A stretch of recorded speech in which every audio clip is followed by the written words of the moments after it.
Hello, welcome to Should I Buy This Game, featuring the Castles of Burgundy. My name is Christine, and in this video I will give a brief description on how the game is played and then share a few things I may like or dislike about the game to help you decide if you want to add the Castles of Burgundy to your collection. It is the 15th century in Burgundy, central France. As an influential duke, it is your goal to lead your estates to prosperity through strategic expansion and trade. Castles of Burgundy is played over 5 rounds with 5 turns per round, and you track them by these trade goods. So each round we put out 5 goods, and the player who goes first has the white die. They roll it, we get a 3, and so we move one of the goods over to the number 3 post, and they'll be there later in the game for somebody else to collect. Now I'm going to talk about all the tiles that are in the game, starting with this blue ship one. This is the one that allows you to take the goods from the depot, and then you can also advance 1 space on this track here. And whoever is in the lead on this track is the one that's going to go first. And if somebody else comes and gets a point, the red is now in the lead and the purple's underneath. And so whoever is on top or in front is the person to go first. And back over here, we have beige tiles, and there are a bunch of beige tiles, and these give you some benefits during the game.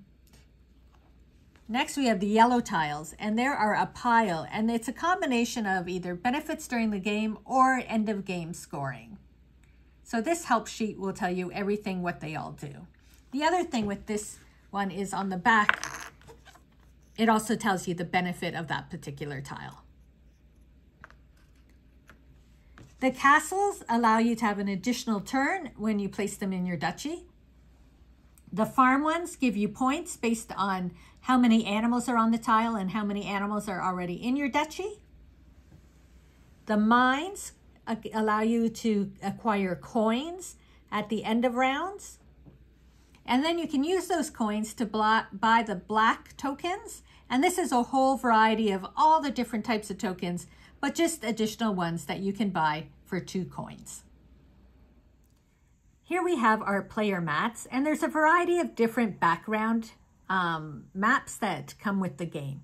But you start with 1 castle, and so in our map, it starts in the middle.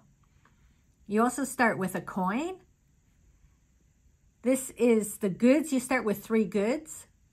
This is where your tiles will go. And this is where we play our dice. And we're going to pretend we rolled the dice and we got a 1 and a 3. So we come to the main board to see what's available to us. So in the 1, we have the beige building. This building gains 2 silver coins when played into our duchy. And we have the ship. Or down in 3, we have a choice between the animals or this building, which allows us to take an action while using a white die. So I come back and look at the board, and I can place a beige 3 in the building. So I'm thinking I'm going to use the 1, and I'm going to get the beige. So that goes into my duchy, and I move my die. I completed that turn. So for my second turn, I'm going to place it. Now I have 2 options. I could place it here or here. But by placing it here, you can see it's sitting by itself. There's no other beige around it. If I place it there, I'm going to finish that area and gain some bonus points. Whereas if I put it here, I have to add in 4 more before I complete that zone. All of these are different zones to complete. So I'm going to put it here. So that gains me 2 coins. I'm going to grab my 2 coins. And as I said before, I can use these coins now to purchase another hex from the middle of the board. But because I finished that, I get some bonus points. So we're in round A, and if you finish an area in round A, you get 10 points. And it was just an area of 1. So I get 11 points. So I have my marker here, and I move him to 11. Come back to my board, and I move my dice to show I've completed my turn. And it's now the next player's turn because I'm not going to spend my coins quite yet. A few other things you need to know are, first off, you can only hold 3 hexes in your hold area before you have to play one into your duchy. So if you were to go next, you would need to play one before getting another one from the board. However, if you can't play one, you can use one of your die to get 2 workers. Now these workers allow you to change the number, so be it on your board, up or -1. So if you wanted to put a castle here, but your die was either a 5 or a 1, you could use a worker and change it to the 6 to put in that castle. Or if you wanted to get something off the board, say from number 5, you could use a worker if you had a 4 or a 6. So it changes your die up or down so you can be more flexible in placing your hexes or receiving your hexes. And they sit here on your board game. The other thing you can use your die for is cashing in your goods. So I have a 2 and it matches. You have to have the die to match the number of the goods. Now each good is worth points in the number of players. So in a 2-player game, each good is worth 2 points. And in a 3-player game, each good would be worth 3 points. So I have 2 goods, so I would get 4 points and then 1 coin. Regardless of how high this stack is, you get 1 coin per stack of goods and then the number of points per each good. And those are a few other things you can do with your die if you're not able to either place something into your duchy or receive another tile.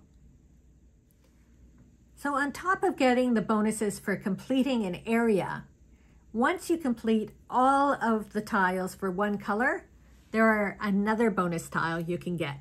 The first person would get the top tile, and depending if it's a 2, 3, or 4-person game would depend on the number of points you will receive.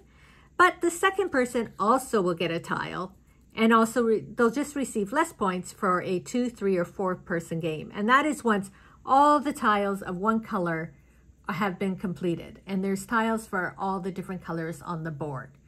And then you just keep repeating by putting tiles into your board based on your dice, collecting tiles from the board, and trying to fill up as much as your duchy as you can within the 25 turns you'll have.